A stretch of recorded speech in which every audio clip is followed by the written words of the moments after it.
Kiai dulu itu sudah mengukur arah kiblat. Nggak usah sok-sokan, sok pinter, baru tahu sedikit sudah merubah-rubah.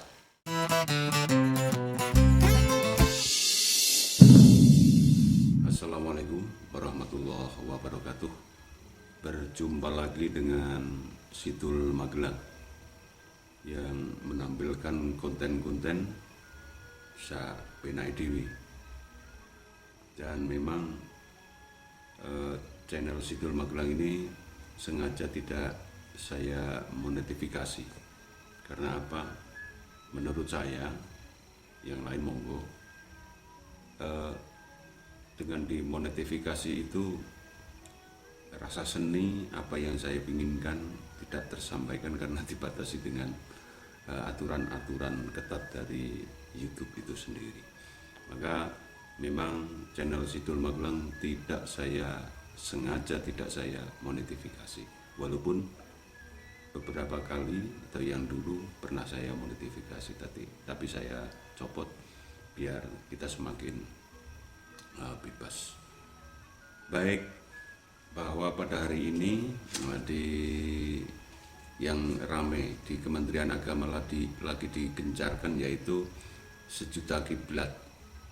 Program ini dari Gusmen meluncurkan program Sejuta Kiblat. Hal ini peluncuran ataupun program Sejuta Kiblat ini banyak ditanggapi bervariasi dari berbagai kalangan. Ada teman yang cerita ketika penyuluh agama ke satu takmir masjid musola ditolak. Ya, memang kondisinya seperti itu. Nah, banyak pertanyaan-pertanyaan yang mendasar. Kalau begitu, apakah kiai dulu salah untuk mengukur masjid? Dulu kami sudah pernah mengukur. Kiai dulu itu sudah mengukur. Nah, ini pertanyaan-pertanyaan seperti itu. Masa kiai yang dulu lebih ngalim orang-orang hari ini? Nah, ini pertanyaan-pertanyaan yang ada di masyarakat. Baik, kita akan kupas sekelumit tentang apa arah kiblat itu, pentingnya untuk kita muslim. Pertanyaan-pertanyaan tadi akan mendasari kita, akan coba kita kupas satu-satu agar apa? Agar pemahaman kita semuanya ini menjadi terbuka. Benarkah seperti itu, seperti kata orang-orang yang mesti sama dari zaman dulu? Kalau saya mengatakan zaman Bailullah itu sudah diukur, mosok salah sih, kan gitu. Ini yang akan menjadi pembicaraan kita kupas. Pada prinsipnya adalah menghadap kiblat ketika kita sholat adalah disyaratkan. Setelah kita memakai atau menutup aurat, tempat pakaian dan badan kita suci dari najis, dari hadas, ini jenengan lebih tahu. Terus kemudian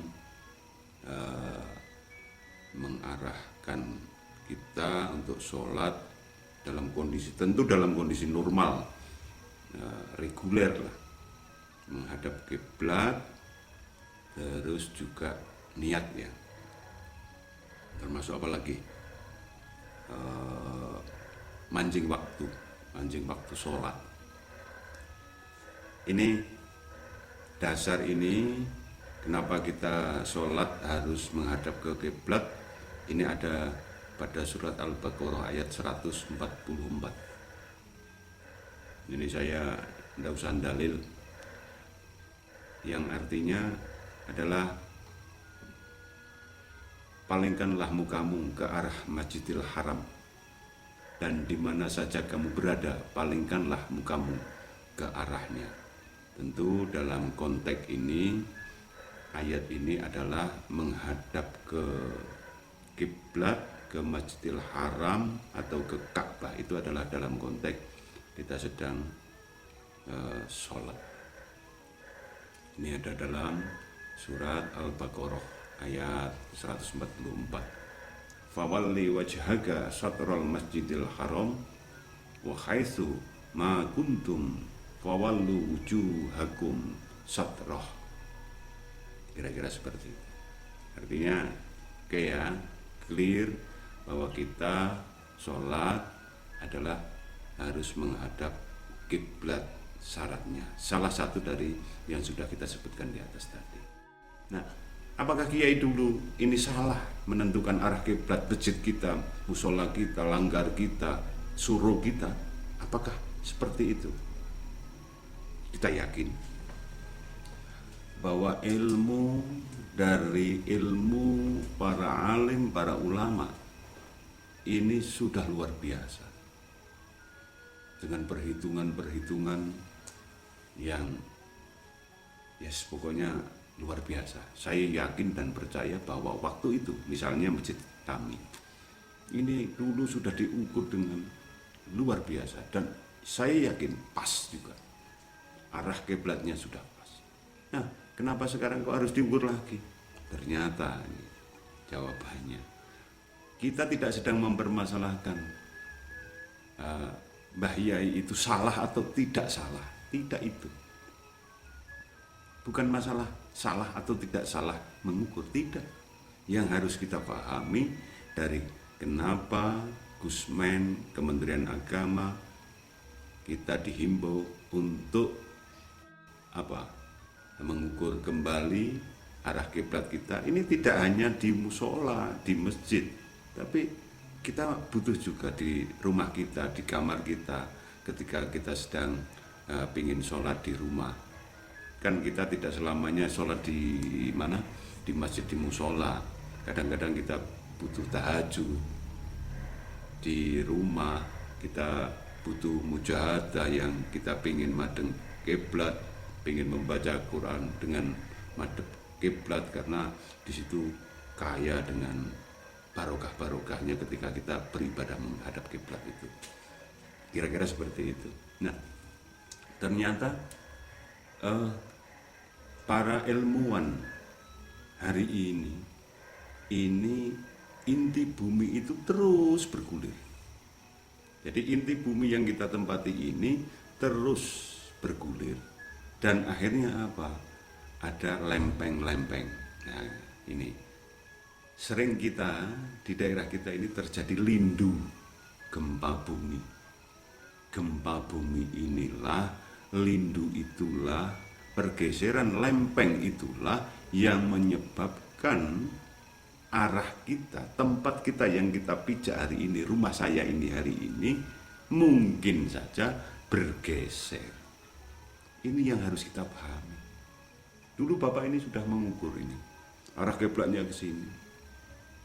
Tapi bisa jadi karena ada lindu, ada pergeseran tadi, lempeng. Kita tahu di tahun 2006 ya, kalau nggak salah di Bantul ada terjadi gempa besar itu. Itu memungkinkan kondisi tanah kita ini bergeser. Nah, ini contoh ya. Saya akan tampilkan secara ilmu, secara penelitian bahwa bumi kita itu mungkin bergeser. Masih mungkin bergeser, mungkin tidak. Untuk itu, karena masih mungkin, dan ini pergeseran itu setiap 8,5 tahun menurut penelitian para ahli geofisika. Nanti panjenengan bisa searching di internet, di apalah, nanti akan kita banyak ilmu-ilmu di sana. Pergeseran inilah ibarat bumi kita itu seperti puzzle. Puzzle itu kan digaduk gitu. Nah, ini mungkin pas orang gaduk dulu di sini menjadi di sini.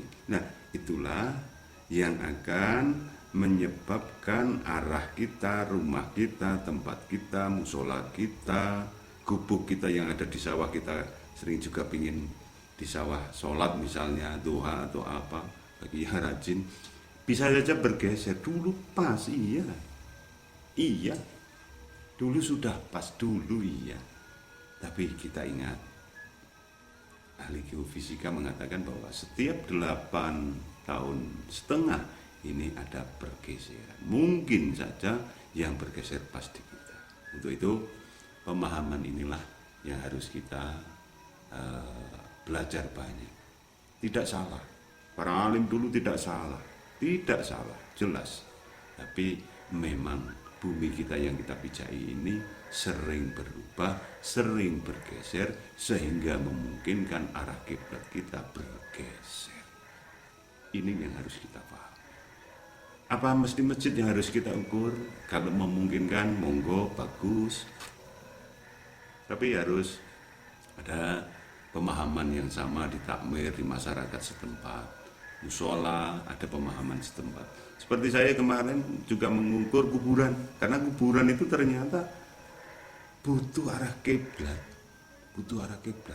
Karena saya kemarin beri tutorial 1 menit di shot, nanti akan saya terangkan di deskripsi. Ini karena saya memilih kuburan, kenapa? Nggak ada yang protes. Ketika saya salah pun, ini untuk belajar dan uji coba kemarin. Ini saya salah pun nggak ada yang protes, warga di makam itu. Kira-kira begitu. Nah ini ternyata kalau kita baca dari online, NU online ini mengarahkan kiblat si mayit itu hukumnya wajib, karena di sini menurut Imam Syafi'i menguburkan jenazah tidak menghadap ke arah kiblat hukumnya haram.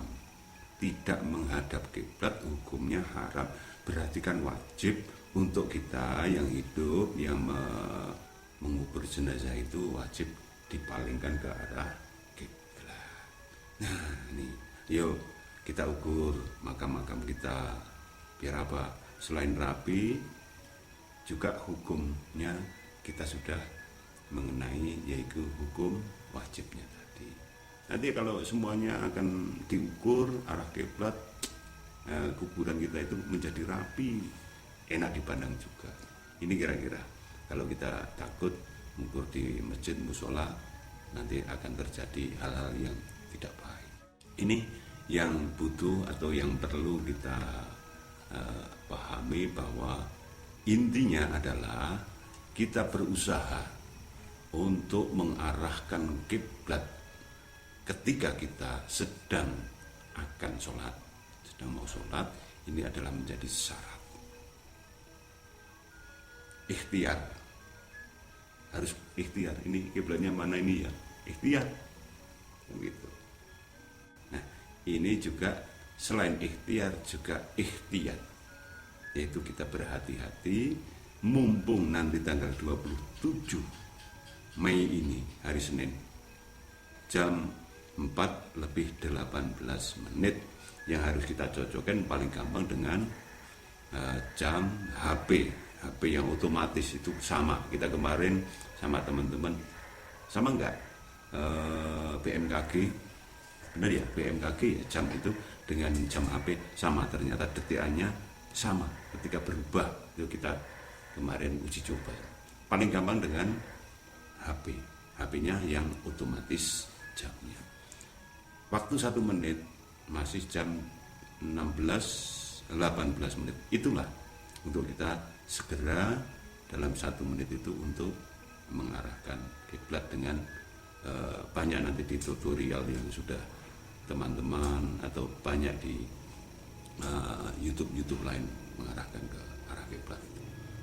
Baik, itu yang bisa saya aturkan, bahwa tetap kita berpendapat atau berprasangka baik bahwa dulu bapak-bapak kiai kita, kasbon kita mengukur arah kiblatnya sudah pas. Namun karena ada pergeseran, menurut para ahli adalah 8,5 tahun ini akan ada pergeseran, mungkin saja tempat kita juga bergeser atau tidaknya, ya maka kita ukur lagi biar kita tahu bergeser atau tidak. Nanti setelah Setelah kita ukur baru jenengan bergeser, tidak, masih bagus. Kalau sudah bagus, monggo, sip. Kalau belum, nah bagaimana, mau diserongkan atau tidak. Tapi kita tetap harus ikhtiar untuk mencari di mana arah kiblat sesuai dengan ayat Al-Quran Al-Baqarah 144 itu. Terima kasih, semoga ada manfaatnya. Sukses selalu untuk kita semuanya. Assalamualaikum warahmatullahi wabarakatuh.